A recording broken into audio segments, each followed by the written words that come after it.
വർഷങ്ങളായി ഒഴുക്കിൽപ്പെട്ട് കാണാതായിരിക്കുന്നത്.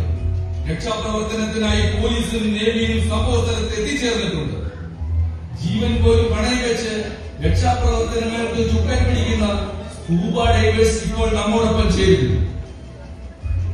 നമ്മൾ പറയുന്നത് പോലെയല്ല, റെയിൽവേ ടണലിന്റെ ഉള്ളിലേക്ക് നമുക്ക് കടന്നു ചെല്ലാൻ വളരെ ബുദ്ധിമുട്ടാണ്. നല്ല കണക്കിൽ വേസ്റ്റ് ഉണ്ട്. പഴയ തുണിയുടെയും പ്ലാസ്റ്റിക്കിന്റെയും വേസ്റ്റ് കാരണം നീന്തിപ്പോകുന്നവർ അവിടെ കുടുങ്ങിപ്പോകുമെന്ന് ഉറപ്പാണ്. ശരിക്കും ഇതൊരു ജീവൻ മരണ പോരാട്ടമാണ്.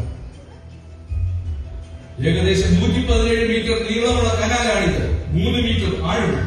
ശക്തമായ മഴ പെയ്തത് രക്ഷാപ്രവർത്തനത്തെ ബാധിക്കുമെന്നാണ് ഇവർ പറയുന്നത്. ഇപ്പോൾ ഇവിടെ റെയിൽവേയുടെ പ്രതിനിധി എത്തിച്ചേർന്നിട്ടുണ്ട്. അദ്ദേഹത്തിന് എന്താണ് പറയാനുള്ളതെന്ന് നമുക്ക് ചോദിച്ചറിയാം. എല്ലാം റെയിൽവേയുടെ മുന്നിൽ ചാർത്തിയൊരു കാര്യമില്ല.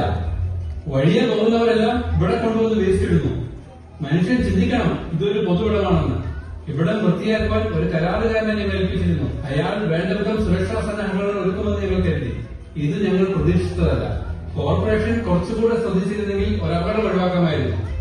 ഈ ഒരു ദുരന്തവുമായി ബന്ധപ്പെട്ട് ഏറെ പണി കേൾക്കേണ്ടി വന്ന കോർപ്പറേഷന്റെ ഇവിടുത്തെ കൌൺസിലർ നമ്മോടൊപ്പം ചേരുന്നു. അതിന് കോർപ്പറേഷൻ എന്ത് ചെയ്യാനാണ്? ഞങ്ങളുടെ ഭരണപരിധിക്കുള്ളിലെ എല്ലാ സ്ഥലങ്ങളിലെയും മാലിന്യങ്ങൾ ഞങ്ങൾ നീക്കം ചെയ്യാറുണ്ട്. എന്നാൽ ഈ സ്ഥലം റെയിൽവേയുടെ പരിധിയിലുള്ളതാണ്. അത് അവർ തന്നെ ശ്രദ്ധിക്കണമായിരുന്നു.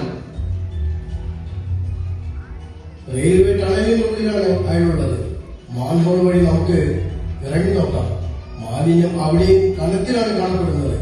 റോബോട്ടിന്റെ സഹായം ആവശ്യമുണ്ട്, കൂടെ നേവിയുടെ. ഞങ്ങൾ ഞങ്ങളുടെ സങ്കടം അറിയിച്ചുകൊള്ളുന്നു. ഒരു പരിസരം വൃത്തിയായാണ് കിടക്കുന്നത് നോക്കുവാൻ ആ സ്ഥലത്തെ ഭരണസമിതിക്ക് കടമയുണ്ട്. അവർ അത് ചെയ്യാതെ വന്നപ്പോൾ അത് ഞങ്ങൾക്ക് ചെയ്യേണ്ടി വന്നു. സംസ്ഥാന ഭരണകൂടം ലജ്ജിച്ച് തലതാഴ്ത്തേണ്ടിയിരിക്കുന്നു. ഞങ്ങൾ ഞങ്ങളുടെ തൊഴിലാളികൾക്ക് 100% സുരക്ഷ ഉറപ്പാക്കുന്നുണ്ട്. ഇത് റെയിൽവേയുടെ ഭരണമാണ്. നിർത്തൂ. ആരാണ് തെറ്റുകാർ? ഞങ്ങളാണ്. ഞങ്ങളിങ്ങനെ ഒന്നുമില്ലാത്തവരായി ജനിച്ചുപോയി. ഞങ്ങളുടെ തെറ്റ്. ഞങ്ങൾ ജീവിക്കാൻ വേണ്ടി ഈ തൊഴിൽ തെരഞ്ഞെടുത്തു. ഞങ്ങളുടെ തെറ്റ്. നിങ്ങൾ വലിച്ചെറിഞ്ഞ വേസ്റ്റ് വാങ്ങുവാൻ പോയി. ഞങ്ങളുടെ തെറ്റ്. അല്ലെങ്കിലും തോട്ടിയുടെ മകൻ എന്നും തോട്ട് തന്നെ. ഞങ്ങളെ ഒന്ന് പരിഗണിക്കൂ സാർ. വെറുതെ തർക്കിക്കാതെ നിങ്ങളവരെ